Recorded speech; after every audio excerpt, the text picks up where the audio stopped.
the shattering of peace. For 1,000 years, humanity had been at peace. It was not an idle peace, nor one born of submission. Humanity had fought bitter wars before the stars, had clawed its way to survival on Earth, and then learned the delicate dance of diplomacy among the great civilizations of the Galactic Council. Their fleets patrolled only for ceremony. Their weapons rested in silos that had not opened in centuries, and their soldiers drilled more out of tradition than necessity.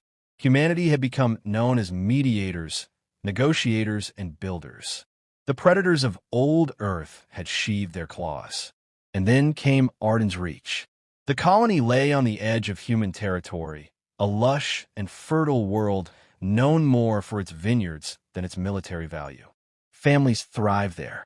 Its children grew up chasing each other across golden fields and swimming in rivers as clear as glass. It was a world untouched by the violence that had scarred earlier human history, a beacon of what peace was meant to be. Until the Empire came. The Galactic Empire was vast, decadent, and cruel. For centuries, it had tolerated humanity's presence in the Council, sneering at their talk of restraint and diplomacy. To them, power was proven only by blood. When one of their patrol fleets accused Ardan's reach of sheltering rebels, no trial was held, no investigation made. The Empire's orders were swift and merciless. The soldiers landed at dawn. The settlers gathered, unarmed, confused. They had never seen true war. The imperial officer declared them guilty of treason and ordered the execution. What followed was slaughter. Homes were burnt. Families were herded into the square. The children, laughing moments before as they played, were cut down alongside their parents. The massacre was not hidden. A terrified farmer had managed to activate a transmitter before he died. The recording spread faster than fire. Images of charred toys, broken playgrounds, and the small, lifeless bodies of children filled human networks. Broadcasts played the screams of mothers begging for mercy and the laughter of imperial soldiers as they fired into the crowd. The galaxy recoiled, but only humanity raged. The council convened within days. Alien delegates expressed regret. Some sent condolences. Yet when asked to condemn the Empire, their voices faltered. None dared oppose a power so vast, not openly. Their silence was worse than betrayal. In the halls of the Human High Assembly, the debate tore at the heart of a species. For 1,000 years, peace had been their law. To break it was to unravel the very fabric of their identity. Some leaders urged patience, diplomacy, restraint. If we strike now, they warned, we risk everything. The Empire will crush us. The Council will abandon us. But grief has its own language. Admiral Elias Kane stood before the chamber. His uniform was dark, his face hollow. Days earlier, his daughter had been among those butchered on Ardan's reach. He had watched the recordings as she fell, clutching her school bag, her small form swallowed in fire. When he spoke, his voice carried the weight of every parent who had lost a child. For 1,000 years, Kane said, we kept our blades sheathed. We trusted peace, believed in words over weapons. We told ourselves we had evolved beyond the predators we once were. And yet, his hand slammed against the podium. The sound echoed like a gunshot. The Empire has reminded us. They reminded us what waits when peace is broken not by us, but by those who mock it. They murdered our children. And you ask restraint. The chamber shook with the roar of voices. Some shouted in agreement, others in fury. Yet the tide had turned. Kane's grief was their grief. His rage was their rage. The vote was called. When the final tally was read, silence fell across the assembly. For the first time in a millennium, humanity voted for war. The decision swept across the stars. Factories once dedicated to civilian craft turned overnight to shipbuilding. Old blueprints, buried in archives, were unearthed. Forgotten bunkers opened, and machines, long slumbering, awoke. Humanity had never truly dismantled its claws. They had only hidden them. Now, one by one, they came back to life. In the streets of human worlds, people gathered before massive screens, watching the Assembly's declaration. Faces were wet with tears, voices hoarse with chants. Mothers held their children close, swearing the dead of Ardan's reach would be avenged. Fathers sharpened blades, passed down from ancestors who had once fought on Earth. Peace was broken. The Predator had awoken. And the galaxy would remember what humanity was capable of when its children were taken. The awakening of the war machine. The vote had been cast. Humanity had chosen war. Across the cradle worlds of the species, the shift was immediate, like a dam breaking after centuries of strain. Civilian factories halted the production of starliners and harvesters, their assembly lines retooled overnight. Forged steel gave way to battleship armor plating. Fusion reactors, once designed for peaceful colonies, were redirected to power dreadnought cores. The galaxy watched in silence as humanity shed its mask. For 1,000 years, their neighbors had seen them as diplomats, philosophers, and engineers. They knew humans as builders of bridges, not breakers of worlds. But now, old whispers returned. Rumors of the silent wars before the Council's founding. Tales of humans who once turned entire continents into battlefields, who fought their own kind with a ferocity that made other predators shudder. Those stories had become legend, until now. The legends were waking. Beneath the crusts of human colonies lay hidden shipyards, relics of the pre-peace era. They had never been dismantled, only sealed and forgotten, as if waiting for the day humanity might need them again. With a single command, their cavernous docks lit up, machinery roaring back to life. Drones began assembling sleek hulls of warships, each stamped with the insignia of Earth. Admiral Elias Kane stood at the heart of Fleet Command, overlooking the awakening with grim satisfaction. His grief had become iron, his rage tempered into resolve. Before him, hollow displays showed lines of frigates, destroyers, and cruisers, each one a blade drawn from its ancient scabbard. Humanity had remembered how to fight. The Empire, in its arrogance, laughed.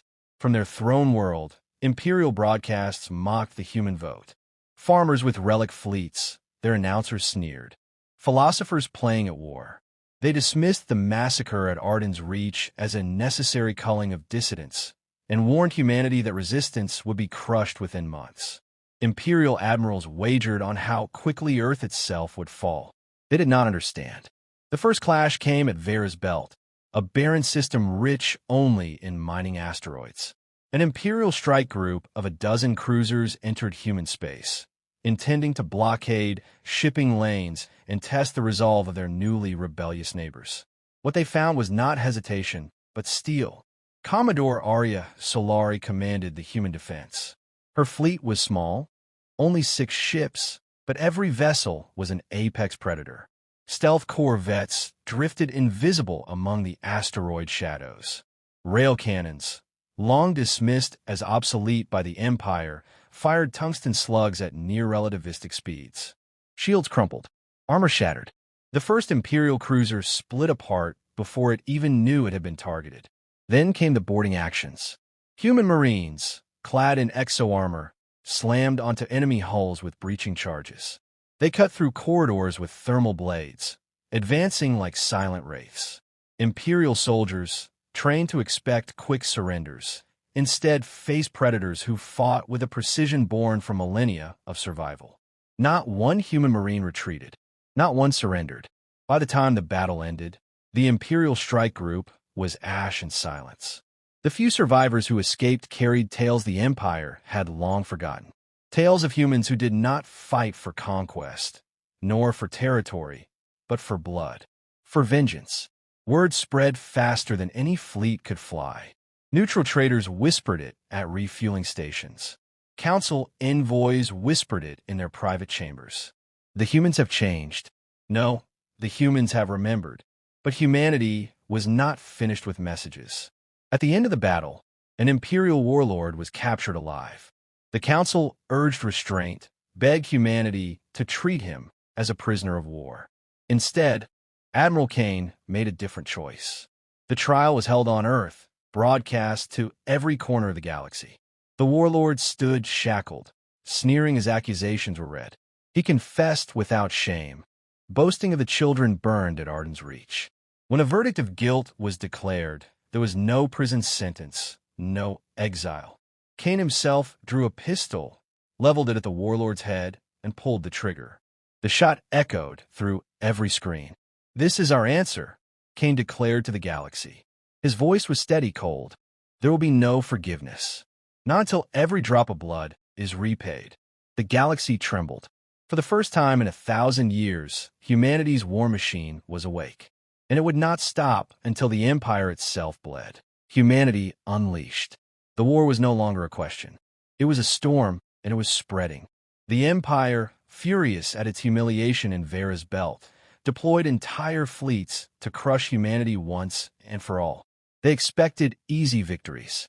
They expected farmers with repurposed cargo ships. What they found instead was something older, sharper, and infinitely more dangerous.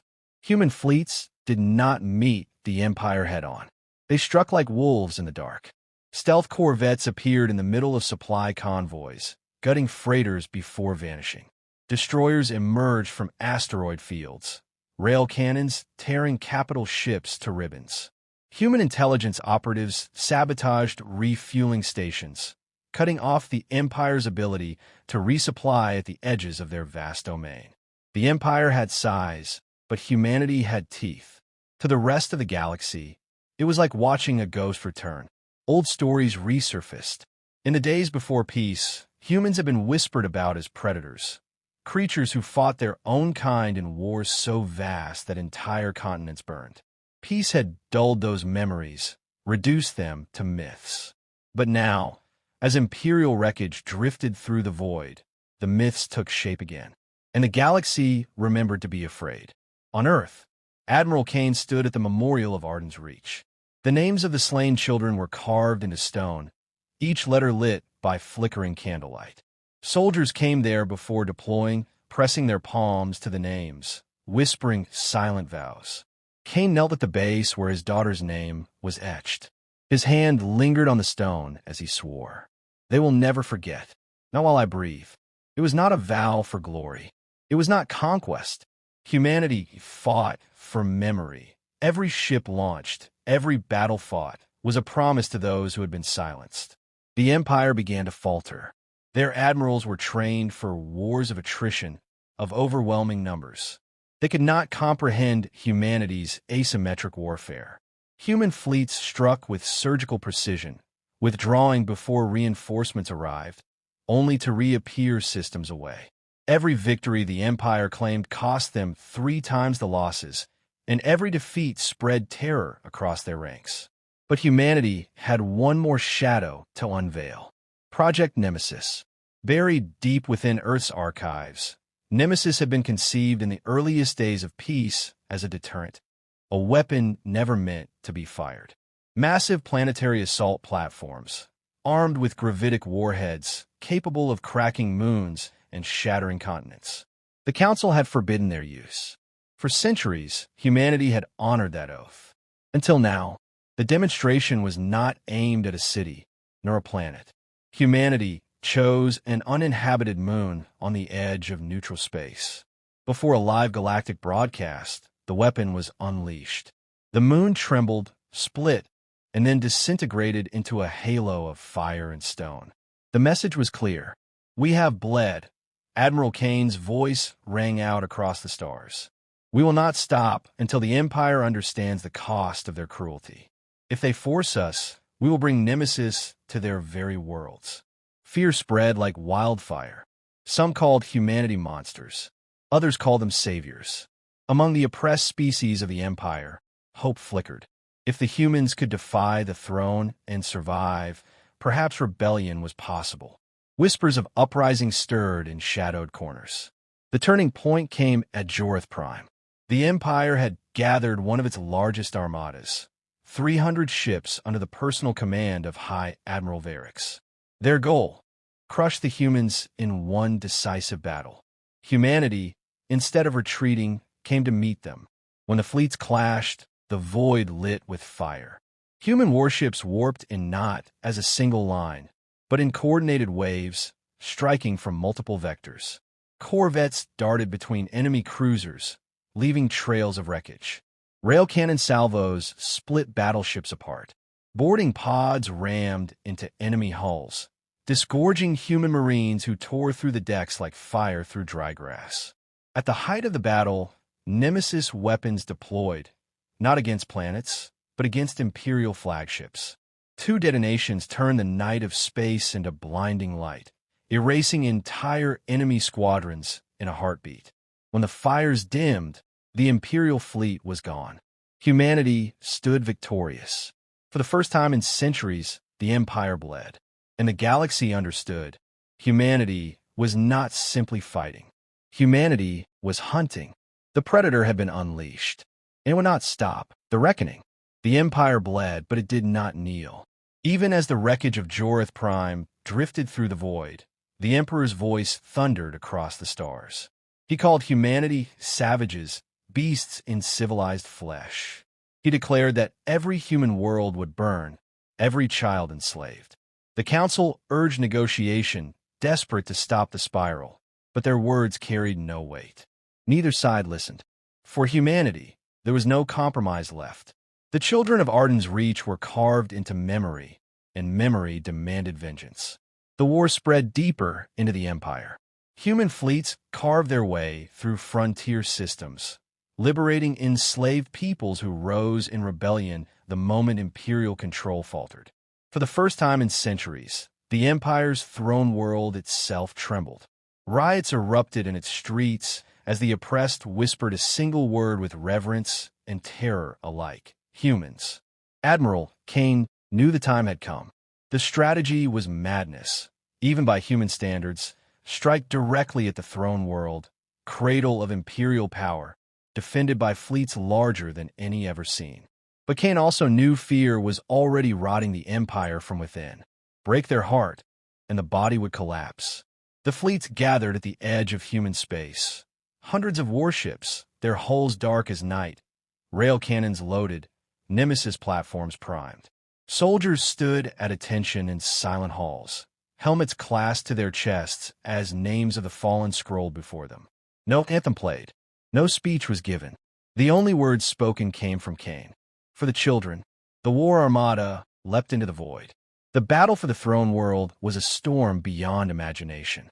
The Empire had gathered everything it had left: over 500 ships, orbital defense rings, planetary cannons stretching across the sky. The void became fire. Stars themselves seemed to scream as fleets clashed. Human corvettes cut through the defenses like knives through silk, slipping beneath the fire of colossal guns to strike at weak points. Destroyers lined up their rail cannons in volleys, punching through Imperial battleships as if they were paper. Nemesis weapons shattered entire defense platforms, the shockwaves lighting the capital skies like false dawns.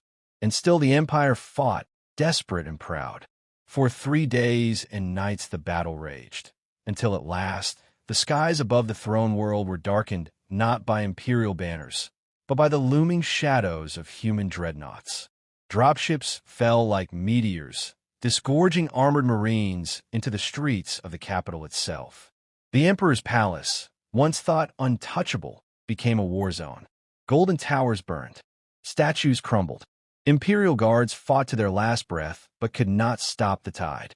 Humanity's soldiers advanced step by step, eyes cold, rifles steady. They carried no flag, only the memory of children's laughter, silenced too soon. At the heart of the throne room, beneath shattered glass and burning banners, Admiral Kane stood face to face with the Emperor. The ruler of 1,000 conquered worlds was a shadow of himself now. Robes torn, crown cast aside, hatred burning in his eyes. "Savages," he spat. "You think this makes you strong? You've undone 1,000 years of peace." Kane's face was carved from stone. "You undid it the moment you murdered our children." The chamber fell silent. Soldiers held their breath. The galaxy itself seemed to listen. The Emperor sneered. "Then finish it, Predator." Kane raised his sidearm.